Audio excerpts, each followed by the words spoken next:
Standing in the street, can you hear me? Wake up from your sleep. When it comes to dealing with different challenges that come our way, there's a model that we've been discussing that we designed at Bessern and something we mentioned in a previous couple of episodes. So the model is VUCA, or it stands for resilience, embracing change, well-being, ambiguity, and curiosity.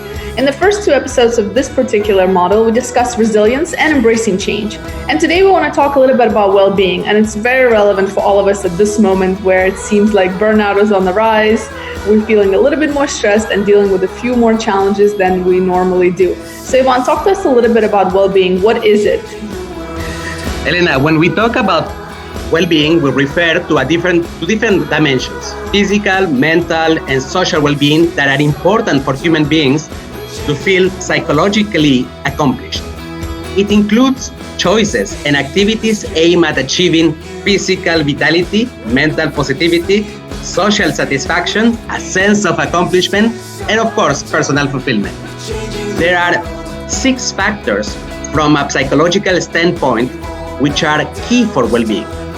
First of all, there is self-acceptance, personal growth, purpose in life, environmental mastery, or the possibility to have control of the situation, a sense of autonomy, positive relations with others.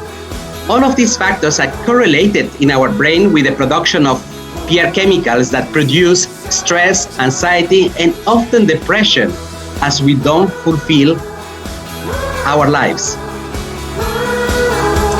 And in fact, in 2013, Huffington Post actually published something that's even relevant for us today. And it stated that to survive the expansion and exponential growth of the age that we live in, we can and must adopt new strategies to help us change ourselves, our habits, our working conditions, and ultimately the stressed out world that causes us to be this way.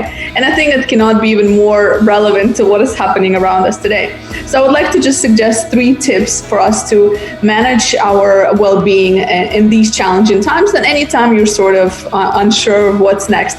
So number 1 is just maintaining healthy mind and body. And I know we hear this quite often and across board, but really this is the base for it all, Ivan. Like just taking a moment and recognizing how you're feeling, taking some time for whatever works for you, taking meditation, maybe it's journaling, maybe it's going to yoga, whatever works for you. It doesn't need to be anything that works for other people. Just find out what activity works for you. Stay active, because we know that when we're active, when we do physical activity, a lot of really good hormones get released in our bodies and our brains, right? So this is very important.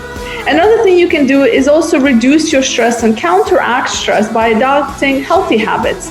And this is, again, goes back to finding what when was the last time you felt most relaxed? How can you incorporate these 5 to 10 minutes of relaxation in each of your days? How can you better start your day in the morning to set yourself up for a more positive day, no matter what comes ahead, right? Making also time to disconnect from others if you need to, and find some of that solitude and spend some time reflecting on what's working for you, what's not working for you, and see if you can incorporate new habits and changes into your lifestyle. And finally, staying connected to the outside world, right? So it's really taking a moment and making sure that we are, participating in social gatherings, again, being safe, of course. And it can be even online, so it doesn't need to be in these big group gatherings at this time, right? It could be remote, or just picking up the phone, having a chat with a friend or a loved one. This is very important. If there's an opportunity for you to sort of give back to the community, to volunteer, to somehow, add some value to those around you, that is likely to also increase your overall well-being and ultimately make you more healthier. In fact, as we know through studies on neuroscience, it really impacts us in a positive way. These are great tips, Elena. Thank you very much.